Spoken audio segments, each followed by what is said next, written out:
చిత్తూరు జిల్లా పలమనేరు ప్రాంతంలో అటవీశాఖ చేపట్టిన ఆపరేషన్ టస్కర్ ఎట్టకేలకు విజయవంతమైంది.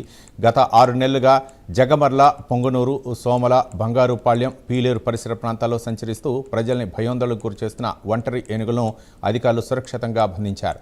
పలమనేరు వద్ద ఏర్పాటు చేసిన ఏనుగుల క్యాంపులోకి కుంకి ఏనుగులు ఈ ఆపరేషన్లో కీలక పాత్ర పోషించాయి. తిరుపతిలోని ఎస్వి జూ పార్క్ నుంచి తీసుకొచ్చిన గణేష్ అనే కుంకి ఏనుగును ముందుగా క్యాంపులోకి మిగతా కుంకి ఏనుగులను కలిపి అలవాటు చేశారు. అనంతరం గణేష్తో పాటు మరో 4 కుంకి ఏనుగుల సహకారంతో ఒంటరి ఏనుగును పట్టుకునేందుకు అధికారులు వ్యూహం రూపొందించారు.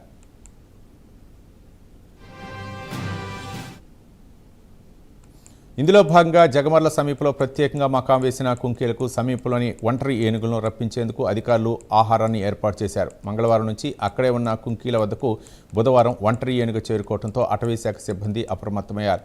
వైద్యుల పర్యవేక్షణలో ఏనుగుకు మత్తుమందు ఇచ్చి కుంకి ఏనుగుల సహాయంతో అత్యంత జాగ్రత్తగా టెంపో వాహనంలోకి ఎక్కించారు. ఎలాంటి ప్రమాదం జరగకుండా పూర్తి భద్రతా చర్యల మధ్య ఈ ఆపరేషన్ విజయవంతంగా పూర్తి చేశారు. ప్రజలకు ఇబ్బందులు కలిగిస్తున్న ఒంటరి ఏనుగులను బంధించడంలో పలమనేరు కుంకి ఏనుగులు అటవీశాఖ అధికారులు కీలక పాత్ర పోషించారు.